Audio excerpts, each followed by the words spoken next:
Uma das maiores histórias de amor. E uma das maiores guerras épicas da história. Uma história sobre deuses e heróis, sobre o maior guerreiro do mundo e a mulher mais linda.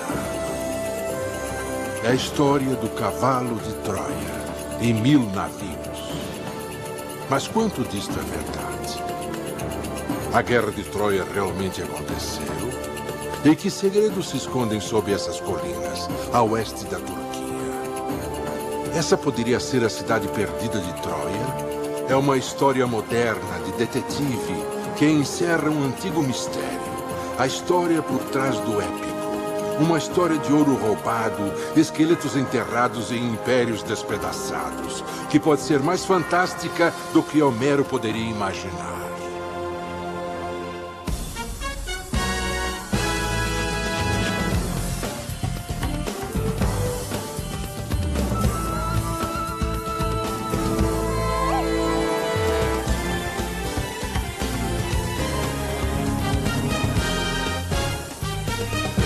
Troia.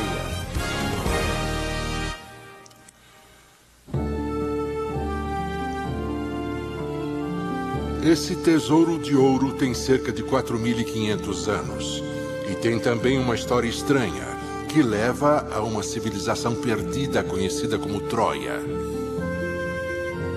Esse ouro foi roubado, escondido, ganho numa batalha, perdido de novo. Nações brigaram por ele. Impérios caíram por ele. Abril de 1945. Estes artefatos de ouro, contendo mais de 10.000 peças, estão em um museu de Berlim. Mas o Exército Vermelho da Rússia avança na capital nazista. A cidade está em pânico. Museus são saqueados, objetos de valor são retirados e o ouro desaparece. O que aconteceu com ele? Durante anos pensou-se que havia sido derretido, perdido para sempre. Mas não estava perdido, estava escondido. Ninguém sabe exatamente como, mas em um momento naquele verão, o ouro foi carregado em caminhões e levado para fora de uma Berlim devastada. Foi para o leste, no coração da União Soviética de Stalin. Em segredo, o ouro chegou aqui, ao Museu Pushkin, em Moscou. Mas não era para ser exposto. Ele foi trancado no porão por 50 anos, até que outro império caiu. Agora, o Império Soviético. Em 1993, os russos admitiram que esconderam o ouro. 3 anos depois, finalmente ele foi exposto. Agora, nações brigavam por esse tesouro de novo. Rússia, Alemanha, Grécia e Turquia. Dizem que rivalidades antigas emergiram, que remontam à Era dos Heróis. Esse é o ouro da Troia de Homero, uma cidade lendária por suas riquezas. A história da Guerra de Troia é contada por Homero em Ilíada e continua em Odisseia. E tem sido contada na arte, em peças e em livros. É uma história tão cativante que nem Hollywood resistiu a ela. The story of the Trojan War is a compelling saga. It has elements that both women and men like. It's a love story, it's a buddy flick, and it's got universal themes. Man's mortality, love, requited and unrequited. I mean, Hollywood's had a fixation with it again and again and again. It's just a story that won't die. É a história de duas grandes civilizações. Os gregos, regidos pelo rei Agamenon, e os troianos, regidos pelo rei Príamo. É a história de como Paris, um príncipe troiano, foge com Helena, uma rainha grega. E por roubar a rainha, vai pagar um preço alto. O rei Agamenon, senhor de grande poderio militar, precisa defender a honra de seu reino. Ele envia 1000 navios ao mar Egeu para trazer Helena de volta. Os gregos cercam Troia por 10 anos, mas não conseguem transpor suas muralhas. Os mais famosos guerreiros, Aquiles da Grécia e Heitor de Troia, travam um combate imortal. Heitor é morto, mas a muralha está intacta. Até que os gregos inventam um truque. Enviariam um enorme cavalo de madeira à muralha, e os troianos pensariam que era um presente. Ao invés disso, estaria repleto de gregos, que pegariam Helena e incendiariam Troia. Troia é destruída, mas a história permanece até hoje. Any number of cliches that come out of the story of the Trojan War, most of which people don't even realize came from there. We have, for instance, beware of Greeks bearing gifts, the face that launched 1,000 ships, with Helen being that face. And of course we have then Achilles' heel. Homer managed to hit on some kind of eternal themes of humanity, the sacrifices that are required by a soldier to fight on behalf of his land, to follow orders of his king. The sense of strong relationships between men and women, seeing them pulled asunder on the field of battle. These are themes that carry on through the remainder of Western literature. Essa história existe há 3.000 anos. Mas é verdadeira? Troia realmente existiu?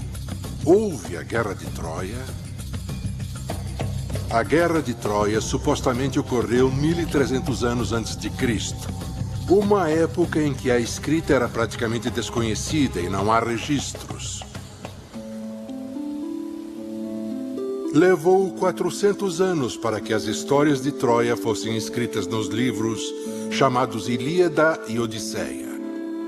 Não fazem parte da história. Na verdade, são fábulas de outra época, ficção baseada em fatos reais, escritas por Homero. Mas quem era ele? Será que merece esse crédito? The Iliad and the Odyssey were attributed to a blind poet from Western Turkey named Homer, already in the Greek period. But recent research has shown that we're not necessarily justified in linking the two epics to a man named Homer, nor are we necessarily justified in assuming that he was blind. Some people have suggested that it's not a person, that Homer is a profession, that one is a Homer. Seja quem for Homero, sua história pode ser rastreada por pistas para que encontremos a verdade por trás da guerra épica entre Grécia e Troia. A história começa no final da Idade de Bronze, há mais de 3.000 anos.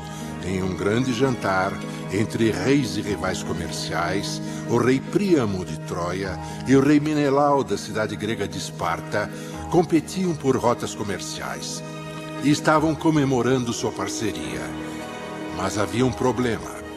Um dos filhos de Príamo, o príncipe Paris, abstraía-se de seus deveres diplomáticos. Motivo da distração, a esposa do anfitrião, Helena, tida como a mulher mais linda do mundo. Mas o rei Menelau não nota o interesse de Paris. Menelaus, who's apparently not the brightest of bulbs, goes off and leaves Paris and Helen alone. Menelaus goes off to Crete on a business trip. And while the cat's away, the mice play. Helena e Paris se olham e se apaixonam.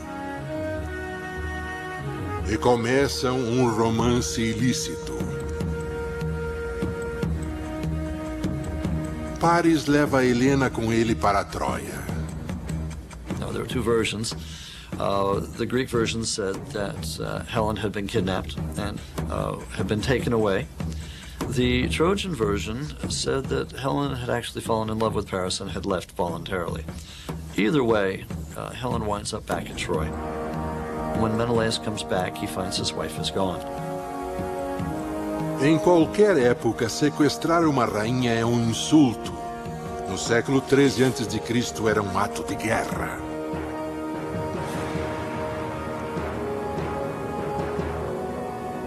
O rei Príamo se recusa a devolvê-la para a Grécia. Helena agora está na corte de Troia. Mas realmente esse lugar existiu? A descrição de Troia por Homero instiga. Há dias os homens falaram sobre a cidade de Príamo, rica em ouro e rica em bronze. A cidade de Príamo, Troia, rica em ouro. Isso fez aparecer aventureiros através dos séculos. encontre Troia, encontrará ouro. E é aí que o ouro volta à história de novo. Na Alemanha do século XIX, um homem de negócios excêntrico buscou os tesouros de Troia como vingança. Era Heinrich Schliemann. Ele estava obcecado pela Ilíada e acreditava em cada palavra. Para ele, Troia, Helena, o cavalo eram reais. Mas por centenas de anos, estudiosos duvidaram da existência de Troia. Para eles, era uma cidade fictícia, como Atlântida e Shangri-La. Schliemann se recusava a acreditar neles. Um homem obcecado embarcou numa busca frenética, que se tornou a primeira tentativa séria de achar Troia. Mas descobrir a verdade sobre Troia seria muito difícil, pois Schliemann, como Homero, misturava fatos com ficção. Numa época em que o show garantia a cobertura da imprensa. Schliemann seria o P.T. Barnum da arqueologia. Heinrich Schliemann is the father of archaeology. He's also a scoundrel. He is almost completely untrustworthy in terms of his personal life, his private life, and therefore one wonders how much we can trust him in terms of his professional life. He's not really a man you would have wanted to invite home to dinner. And at the very least, if you did, you would take his stories with the proverbial grain of salt, if not the whole shaker. Schliemann estava determinado a achar provas da Guerra de Troia e se tornar famoso. Mas antes ele tinha que ficar rico. Começando pela Rússia, ele vendeu armas para os dois lados na Guerra da Crimeia. Para financiar sua busca, ele se voltou para o ouro. Em 1849, havia só um lugar onde procurá-lo. Then went to California in the 1849 gold rush. He was a 49er, but he didn't get his hands dirty. Instead of mining for the gold, he was a go-between, buying the gold dust and the nuggets from the miners and selling them to the banks. Apparently he had his thumb on the scale. And so he was nearly run out of town. Com sua nova riqueza, era tempo de procurar por Troia. Mas antes disso, o excêntrico Schliemann precisava de sua Helena. He engineered a divorce. He then wrote to the head of the Greek Orthodox Church in Athens and said, I want to come to Greece and I want you to find me a Greek wife. Das entrevistas surgiu Sofia Gastromenos, de 17 anos. Grega, jovem e linda, ela se tornou a senhora Schliemann. Ele tinha encontrado a sua Helena, agora deveria encontrar Troia. A única pergunta, onde?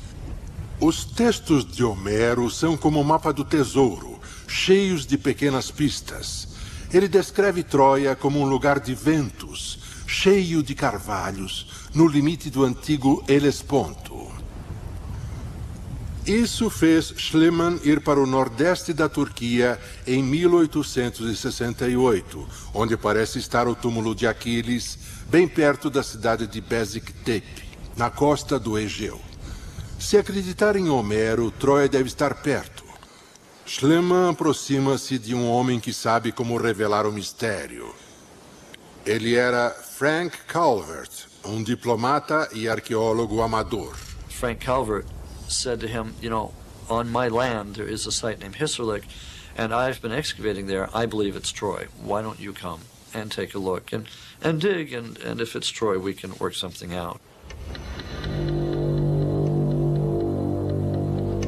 É um descampado com muito pouca coisa para se ver, com cerca de 200 metros por 145 metros, encravado na costa anatoliana da Turquia.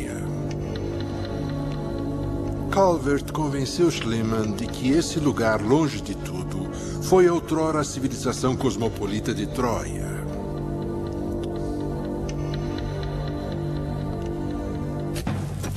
Schliemann começou a cavar onde Calvert havia sugerido, e ele não estava com pressa. Acreditando que a Troia de Homero estava no fundo, ele cavou uma trincheira de norte a sul, com 36 metros de largura, passando pelo meio da colina. Mas Schliemann não era paciente nem cuidadoso. Se não fosse a Troia de Homero, ele teria abandonado tudo. If one had to describe in a nutshell how Schliemann dug at Troy, it would be very easy to describe. He dug badly. At the time in which Schliemann began his work, archaeology was really a very new discipline. We think of it as a very old one, but in fact, in the second half of the 19th century, it was quite new. Schliemann had no formal training in archaeology at the point when he began his excavations, so he wasn't exactly sure how to go about it. Em 31 de maio de 1873, Schliemann descobriria tesouro. In his own words, Schliemann said, I came out one morning, the workmen were already excavating, and as I walked over, one workman was uncovering a huge chest, and I could see the glint of gold. And so I quickly announced that I had forgotten it was my birthday, Schliemann says, and I gave them the day off on the spot. After the workmen had left, I then called over my wife Sophie, and together we excavated this great chest and associated treasures. My wife gathered up the objects, the gold, the silver, the bronze, in her apron and carried them off back to the house, where we quickly collected them and cataloged them and wrote them up. Milhares de peças de ouro, pequenas e grandes. Schliemann disse que era o tesouro de Príamo, o rei de Troia, e que ele tinha levado anos tentando encontrar. Schliemann tinha prometido ao governo turco que não levaria o tesouro para fora do país. Então, para ele só havia uma opção. Tinha que sair de fininho. Segundo Schliemann, uma noite ele e a esposa levaram o ouro de Troia em barco para sua pátria do coração, a Grécia. Unfortunately, we have a problem with this story. And the problem is very simple, that Sophie wasn't there. In Schliemann's own diaries, in other accounts, it turns out that his wife Sophie was in Athens the day that this treasure was reportedly discovered. So the whole story was made up, and in fact Schliemann was confronted with this later, and he said rather sheepishly, yes, it's true, Sophie wasn't there. I inserted her into the story in order to try and get her more interested in what I do. E fica mais estranho. Com o ouro em mãos, Schliemann poderia completar a criação de sua própria Helena. After Schliemann smuggles the gold out of Turkey and back to Athens, one of the first things he does is dress his wife Sophie in all the gold and take a picture of this. It's not something you do. On the other hand, given the day and the age, who could have resisted? I mean, the gold is there, it's just him, it's just his wife, he puts it on, she looks gorgeous, it's a wonderful photograph. Who does it hurt? Well, you're not supposed to do that.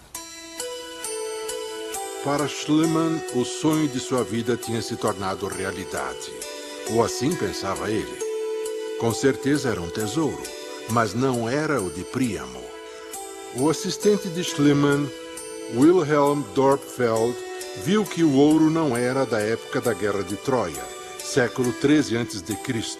Na verdade, era muito mais antigo, mais de 1000 anos mais velho. Surpreendentemente, por acidente, Schliemann havia descoberto uma civilização perdida, datada de 3000 anos antes de Cristo, mais antiga do que se podia imaginar. Foi uma grande descoberta. Sem querer, Schliemann havia descoberto não uma Troia, mas 9, empilhadas umas sobre as outras, saqueadas ou destruídas. Os 9 níveis de Troia se distribuem por período de quase 4.500 anos. Schliemann found 9 cities, and he was then faced with the dilemma he hadn't expected. Which of the 9 cities was the city of the Trojan War? Em sua pressa em cavar, Schliemann havia destruído muito dessa civilização. A Troia de Homero, Troia VI e VII, estavam no nível do centro e não do fundo, onde Schliemann pensava que estivesse. Apesar da confusão e da destruição, Schliemann estabeleceu claramente a existência de Troia. A descoberta tornou-o famoso. Schliemann announced his results, deliberately forgetting to mention the name of Frank Calvert. Calvert's name was lost to history, and Schliemann claimed credit for finding Troy. Ele encontrou Troia, mas uma coisa o incomodava. Troia não era tão grande assim, e Schliemann não conseguia entender por que uma guerra tão grande fora travada por uma cidade tão pequena. Para provar que houve a Guerra de Troia, ele tinha que produzir uma Troia maior e mais poderosa. Uma que havia sido saqueada e incendiada. A trilha que Schliemann havia perseguido por tanto tempo acabou dando em nada. Então ele voltou sua atenção para a Ilíada de Homero, através do mar da antiga Grécia. Havia vários reinos no Peloponeso durante o final da Idade de Bronze. Mas todos eles se reportavam a um reino, Micenas, e a um rei, Agamenon. Foi o irmão de Agamenon, Menelau, que teve a esposa sequestrada, Helena. Ela ainda estava em Troia com seu amante Paris. Mas nesse insulto, Agamenon vê uma oportunidade. Ele chama os governantes sob sua tutela e recruta o apoio deles. A missão: recuperar Helena e saquear Troia, cidade rica em ouro. A arma secreta: Aquiles, o maior guerreiro da Grécia, cuja agilidade e habilidade de lutar haviam sido concedidas pelos deuses. Com a maior fragata e o maior guerreiro, como poderia perder? King Agamemnon, with a head and face like Jove, the Lord of Thunder, a waist like Mars, and a chest like that of Neptune, stands peerless among the multitude of heroes. Agamenon, rei da grande cidade de Micenas. Esse seria o reino que colocou os gregos contra a Troia. Em 1876, Schliemann foi ao lugar onde se pensava que Micenas tinha existido. People would have taken him right there and said, this was the home of Agamemnon, this was Mycenae. Entre essas ruínas, Schliemann começou a cavar de novo, esperando encontrar Agamenon e outra pista da guerra de Troia. Micenas, um lugar de riquezas e violência. Ao contrário de Troia, nunca se duvidou da existência de Micenas, mas ninguém havia escavado o lugar sistematicamente, até a chegada de Schliemann. E o que ele descobriu aqui é espantoso. You go into the citadel of Mycenae, you go along a wall, and you go through a gateway, and over top that gateway is a huge stone lintel block, and over top of that is a roughly triangular piece of stone, which has a carving on it of two lion-like creatures facing each other with a column in between. Leões. Qual seria o significado? Nos tempos antigos, leões eram os guardiões simbólicos de construções da realeza. A Porta do Leão é uma das mais antigas esculturas da Europa. Para Schliemann, era a entrada da corte de Agamenon. Schliemann começou a escavar e encontrou um espaço circular semelhante a um lugar de reuniões ou uma praça. But when he began to excavate there, he found it wasn't a meeting place. It was a monumental area in which there were graves. Túmulos. Ao invés de uma praça, Schliemann havia achado um cemitério. And he found a number of deep shafts that had been cut down through the ground and into the bedrock. And at the bottom of each of those shafts was a rectangular chamber, which he found a great number of bodies. Schliemann cavou mais fundo, convencido de que acharia o corpo de Agamenon e desvendaria novos segredos sobre a guerra de Troia. In each grave were large quantities of very precious objects, of gold and silver, large quantities of exotic objects that had been brought to Mycenae. Ouro. Parece incrível, mas Schliemann havia achado ouro de novo. As peças mais extraordinárias eram máscaras de ouro colocadas nos rostos dos mortos como sinal de riqueza para levar após a morte. Schliemann havia visto o suficiente. He sent telegrams to major newspapers announcing that he had looked upon the very face of Agamemnon. A imprensa europeia acreditou, mas Schliemann não deixava a verdade aparecer no meio de um bom conto. The original mask that Schliemann had found was the round-cheeked, friendly face of your next-door neighbor. The king of Greece came to see this, but in the meantime, Schliemann had found an even better mask. And so when the king showed up, he showed the king that second mask, and this is the one with the curly-Q mustache and the beard, which looks much more regal. It looks like a Victorian British gentleman. And so some people have suggested he took a golden mask and had a friend, a jeweler friend perhaps, actually add the beard and mustache to it. Talvez Schliemann alterasse o rosto de Agamenon. Mas não era Agamenon. Tinha 300 anos a mais. Schliemann, em sua busca pela Guerra de Troia, havia feito uma descoberta incrível por pura sorte.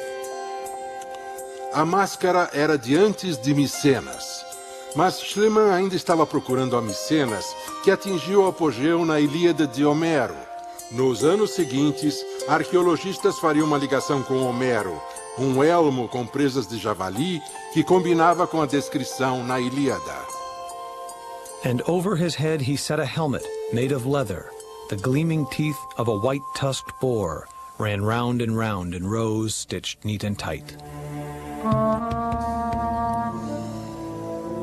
De repente, Homero é mais do que um poeta. Enfim, a mitologia e a arqueologia se uniram e a cidade de Agamenon entra em evidência. Como Troia, Micenas se tornou muito rica, dominando tudo em seu redor.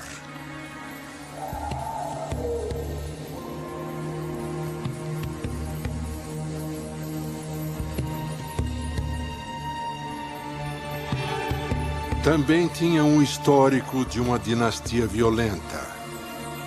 O avô de Agamenon matou seu próprio irmão e alimentou seus filhos com o corpo.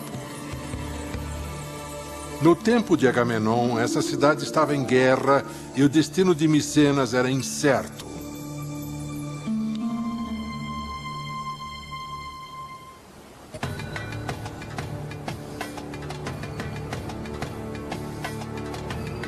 Quando a grande fragata preparava-se para partir, Agamenon, num gesto desesperado, sacrifica sua própria filha para que os deuses protegessem a viagem para Troia.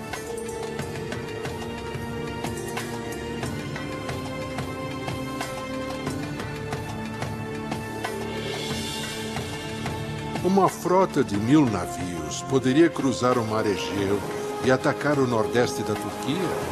Se cruzou, como fez isso? 50 remadores em um navio atingiriam velocidade de até 8 nós? A distância entre Micenas e Troia era de 400 quilômetros, então a frota levaria 3 dias ou mais para atravessar o Mar Escuro. Se foram os deuses, o sacrifício de Agamenon ou a habilidade de seus homens deu certo. A fragata atravessou o Mar Egeu e chegou à costa da Turquia. Mas aí terminou a sorte de Agamenon. Após uma briga por causa de uma escrava, o grande guerreiro Aquiles se recusa a lutar no exército grego. Agamenon vai ter que tomar Troia sem ele. Os gregos acamparam na Baía de Troia e planejaram um ataque a Troia para resgatar Helena. Mas eles não seriam os últimos a lutar nessa terra. Na Primeira Guerra Mundial, cerca de 250 mil soldados aliados morreram aqui na Batalha de Galípoli. Em 1492 d.C., os otomanos conquistaram Constantinopla. Em 332 a.C., Alexandre o Grande trouxe um exército de 20 mil homens. Por que os homens lutaram nessa costa através dos séculos? A resposta é sua localização única. Em Homero, Troia está situada no topo do Helesponto, hoje conhecido como Dardaneles, o caminho estreito na água que separa o Mar Negro do Egeu e separa a Europa da Ásia. A costa sempre foi povoada por vilas de pescadores. Mas fora da costa, sempre teve os grandes navios mercantes.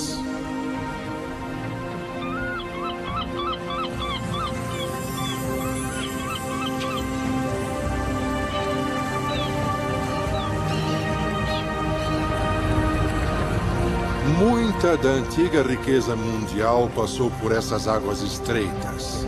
Se a Troia de Homero fosse aqui, seria um lugar de muito poder. Um vento nordeste ainda sopra aqui.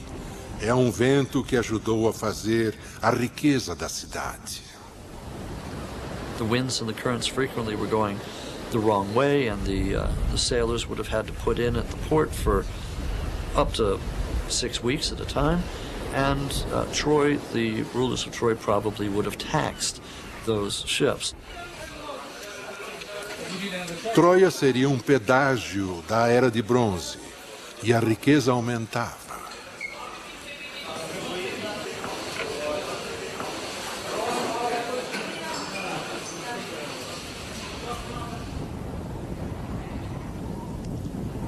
Fora das muralhas da cidade, há fazendas, rebanhos de cabras e de carneiros, uma tranquila vida pastoral que Homero descreve na Ilíada.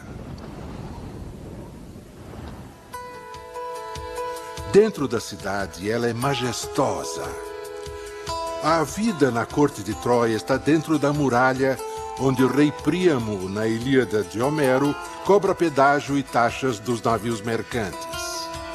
At this time, Troy is probably quite the international city. I would think it had almost a cosmopolitan feel. There are a number of foreign objects, imports, found at Troy. Undoubtedly, there are foreign embassies and delegates coming. Duas cidades, Micenas, rica pelo comércio.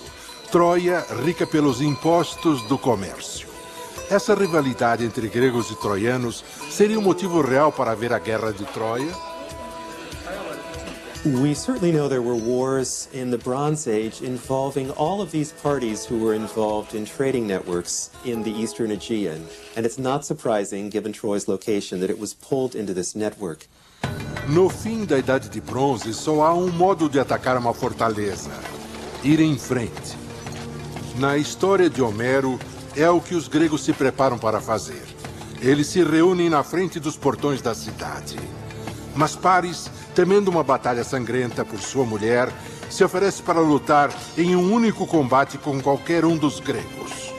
A proposta: se ele vencer, Helena fica em Troia. Se ele perder, ela volta para a Grécia.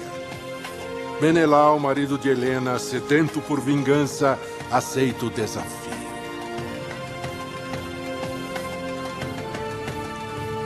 E logo domina a situação. Paris se retira com medo. De acordo com Homero, os deuses o levam do campo de batalha, pois ele simplesmente desaparece. Ele vai para a câmara de Helena, onde ela o censura por sua covardia. Mas não é muito dura.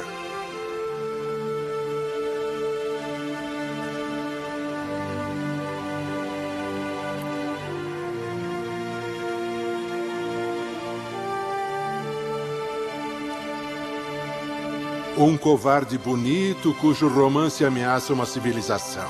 Houve mesmo um príncipe Paris de Troia? Há provas de que existiu? Pistas contundentes vêm de pessoas que moravam a oeste de Troia. Os hititas, os primeiros no mundo a usar a palavra escrita. In those Hittite texts, we find reference to a king of Wilusa named Alexandros.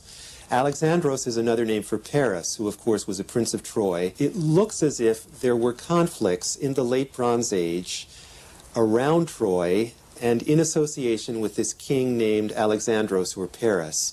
Many have interpreted this as an indication of the kinds of wars that are described by Homer in the Iliad. E a Ilíada está apenas começando. Pois o temido guerreiro Aquiles voltou à batalha após seu grande amigo ter sido morto pelo príncipe de Troia, Heitor.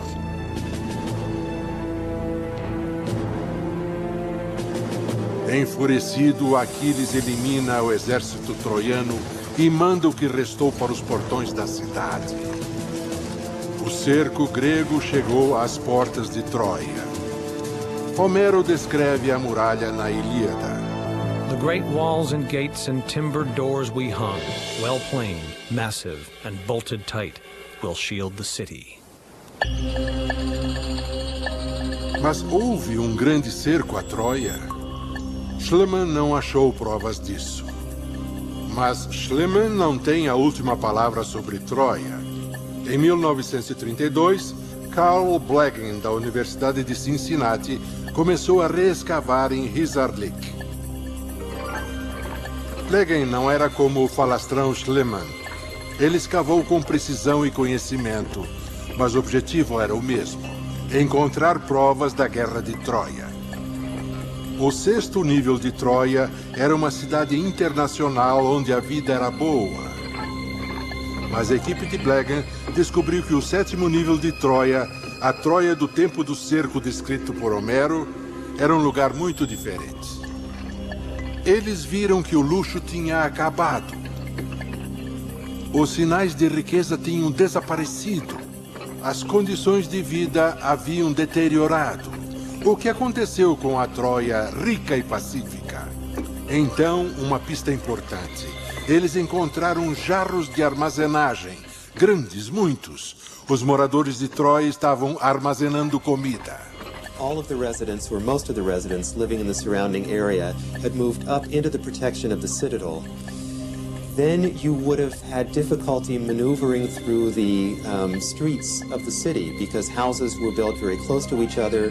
There would have been enormous storage vessels that contained large quantities of food so that you didn't have to leave the protection of the citadel very often. And there would have been a kind of climate of fear. Medo do quê? Professor Rose acha que, na verdade, Troia Sétima era a cidade sob cerco como descrito na Ilíada. Em Homero, os gregos sitiam Troia e a batalha vai ter lugar fora da muralha da cidade, onde Aquiles luta com Heitor em um combate mortal, no qual o destino de Troia está em jogo.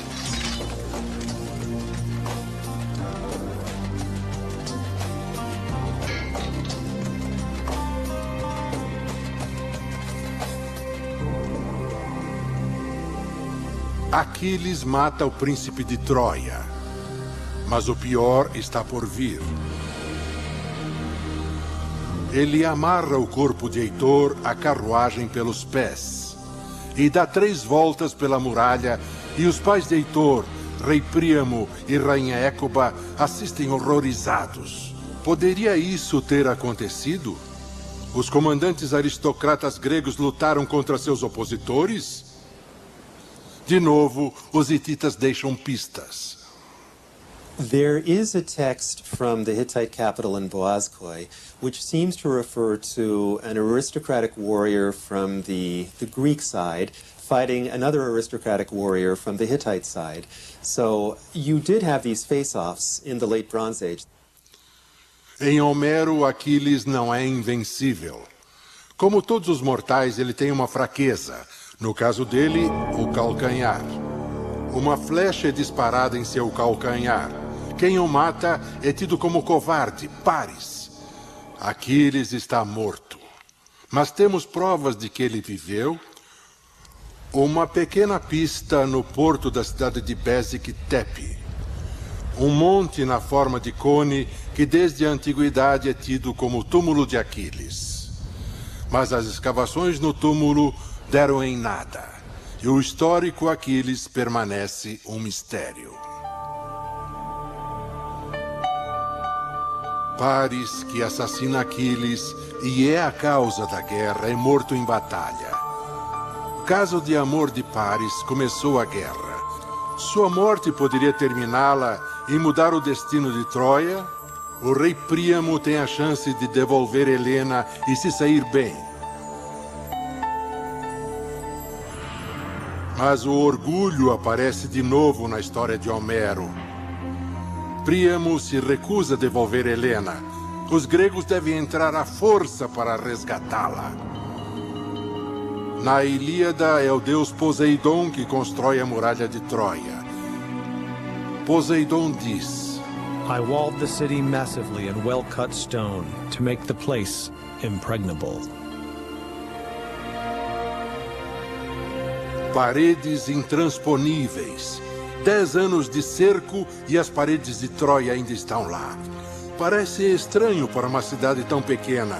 É um enigma que Carl Blegen não vai decifrar. Blegen stopped his excavations at Troy in 1938, and for the next 50 years, no one did anything at the site. The walls were crumbling, and it was in quite bad shape. Após sua escavação, o chão abaixo de Isarlik guardou todos os seus segredos. Mas não. Em 1992, uma equipe da Universidade Tübingen, na Alemanha, junto com uma equipe da Universidade de Cincinnati, decidiu cavar de novo. Desta vez com tecnologia de ponta como sonar, usado para pesquisar solos em busca de depósitos de petróleo. Mas não acharam petróleo, acharam rocha, que mudaria o nosso conceito de como a Guerra de Troia teria acontecido. What we found was that if one goes 400 meters to the south of the main citadel of Troy, so that's about 1,200 feet, there's a rock-cut ditch that surrounded the entire lower city of Troy in the Troy VI period. O perímetro de defesa está fora da muralha. Isso tornaria a Troia de Homero muito maior do que se pensava antes. De repente, Troia não era tão pequena. De repente, Troia tinha mais defesas. In order to attack the city, you would have had to have disembarked from your chariot, gone into and out of the ditch, all the while dodging arrows that were being shot at you by Trojans who were behind a wall not far in the distance. You then had to scale that wall, run through the lower city, that's 1,200 feet, and then you would have reached this enormous limestone fortification wall that surrounded the citadel. You had to get over that, and if you did that, all the while again dodging arrows that were raining down on you from Trojans on the other side, then you could sack the city. But with this dual system of defense, the settlement was nearly impregnable. Eles acharam a cidade que Schliemann e Blegen procuraram. A Guerra de Troia teve uma grande virada então. Em Homero, o cerco chega a um beco sem saída. Os gregos sofrem pesadas perdas e precisam de um novo plano para entrar em Troia. Para tanto, recorrem a um truque. Eles constroem um grande cavalo de madeira e o levam até a muralha da cidade e aparentemente se retiram. Os troianos encontram o cavalo, acham que os gregos deixaram um presente e que desistiram de lutar. The Trojans, who are apparently also not the brightest of bulbs, open up their gate, bring in the Trojan horse, and begin celebrating. Mas não era um presente. E os gregos não tinham se retirado. Seu exército estava escondido na ilha de Tenedos, perto do porto, esperando a armadilha dar certo. Isso podia ter acontecido? A maior decepção militar poderia ser um fato histórico? All historical Greeks knew about the story of the Trojan horse. The minute they began to experiment with the representation of figures of the human form and of animals, it's one of the first things that they draw. Why would such a story even be developed? Again, you have to remember these very strong defensive components of the city in the late Bronze Age. So it's not surprising that the story of some sort of trick to get into an impregnable city was developed. Why a horse is harder to say. Mas há algumas teorias. Na época de conflitos armados, o exército às vezes construía um objeto de cerco, um carneiro com rodas com soldados dentro. Essa representação assíria do século 7 a.C., próximo da época de Homero, mostra o cerco com um cavalo entrando pela muralha da cidade fortificada. Talvez o cavalo de Troia fosse um desses dispositivos. Mas talvez a muralha tenha caído por forças naturais ao invés da força do homem. Um terremoto. Uma falha cortava a Turquia a noroeste e constantemente havia terremotos nessa região desde a antiguidade. A escavação de Carl Blegen em 1930 mostrou que Troia sofreu um grande terremoto no fim do século 13 a.C. Talvez o terremoto tenha enfraquecido Troia, permitindo que os gregos entrassem na cidade. O cavalo ou o terremoto? Essas teorias podem ser analisadas. Now we know that the sixth city of Troy is destroyed, probably by an earthquake. But you know, if Homer's telling this story, 10 years of fighting, epic saga, so on and so forth, you don't want to say, and then there was an earthquake and the walls fell down and they walked in. It's ending your story with a whimper rather than a bang. Mas tem a teoria, o cavalo como símbolo. A muralha foi construída pelo deus Poseidon. Poseidon is not just the god of the sea. He's also the god of earthquakes. He's frequently called the earth shaker. And the animal associated with Poseidon is the horse. So if you say earthquake equals Poseidon, Poseidon equals horse, ergo earthquake equals Trojan horse, you've got it. The Trojan horse could simply be a metaphor for the earthquake. Mas em Homero o cavalo é real e o truque dá certo. At about midnight, once the Trojans have had, shall we say, a bit too much to drink, and they've all gone to sleep, the Mycenaeans inside the horse open up the trap door, climb on down, kill the guards at the gate, and open up the gate.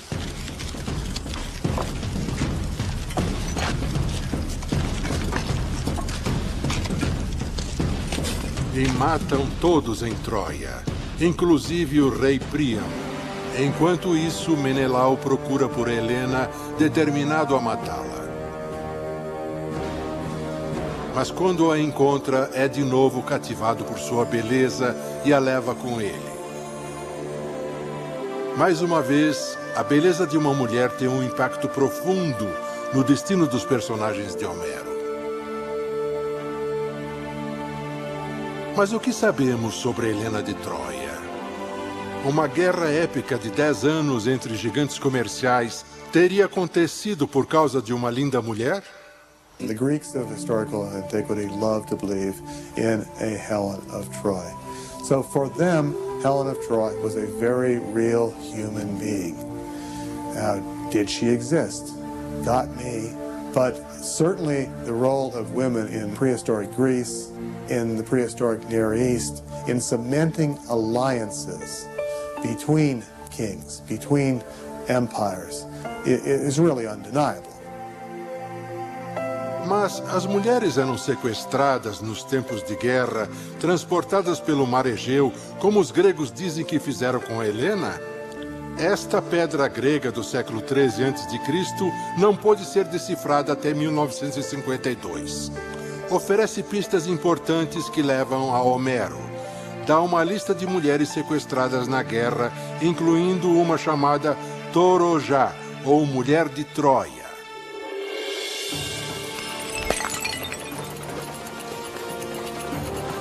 A Mulher de Troia tem o mesmo destino em Homero. A cidade é saqueada, sua riqueza é levada, Troia incendiada, apagando-se a civilização do rei Príamo. Agora sabemos que Troia existiu e que foi destruída no século XIII a.C. Mas foi realmente incendiada? Se foi, por quem? Schliemann tinha provas e 45 anos após sua morte, Carl Blegen provaria isso. Entre as camadas da Troia de Homero, havia provas de que Troia foi incendiada. Mas muitas cidades se incendiaram na antiguidade. Como saberemos se Troia foi incendiada num ataque militar? Quando a equipe Tübingen em Cincinnati chegou em 1990, começou a procurar nos restos de Troia. There were quite a number of destruction levels that we found, but two in particular for the late Bronze Age. In the second destruction phase, we find arrowheads in the destruction level, so it looks as if that city was destroyed by some sort of attack. Pontas de flechas usadas pelos antigos guerreiros, enfim, uma ligação militar na destruição de Troia.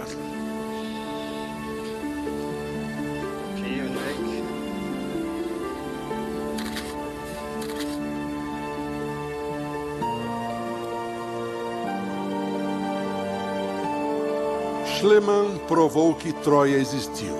Carl Blegen mostrou que foi saqueada, queimada e destruída. A equipe Tübingen em Cincinnati descobriu que Troia era uma cidade grande, sujeita a ataques militares. Mas podemos indagar. A Guerra de Troia, o objeto do trabalho de Homero e obsessão de Schliemann realmente aconteceu? We have circumstantial evidence that the Mycenaeans are fighting in northwest Anatolia as early as the 15th century, perhaps 300 years before the so-called Trojan War. Were there wars between the Greeks and the Trojans? It certainly wouldn't be surprising because Troy is located in this border region where the Greeks and the Hittites continually sought control.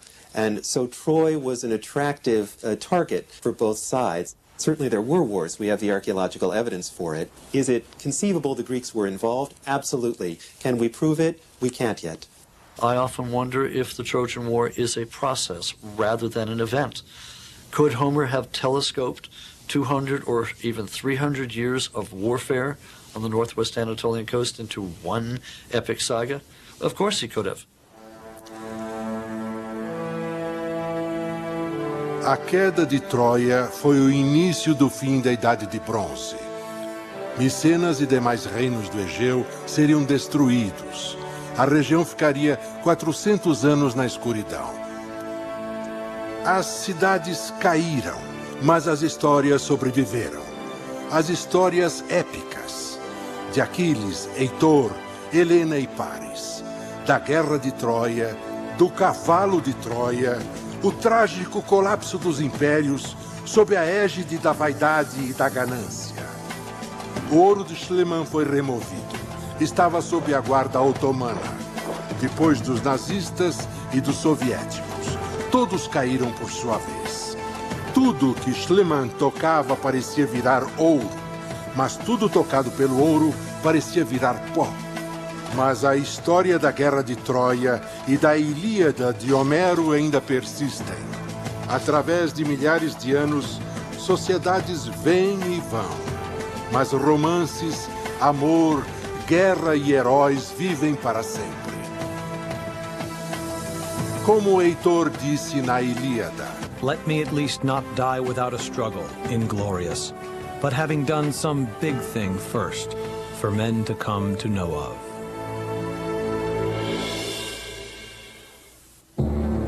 Versão Marshmallow São Paulo.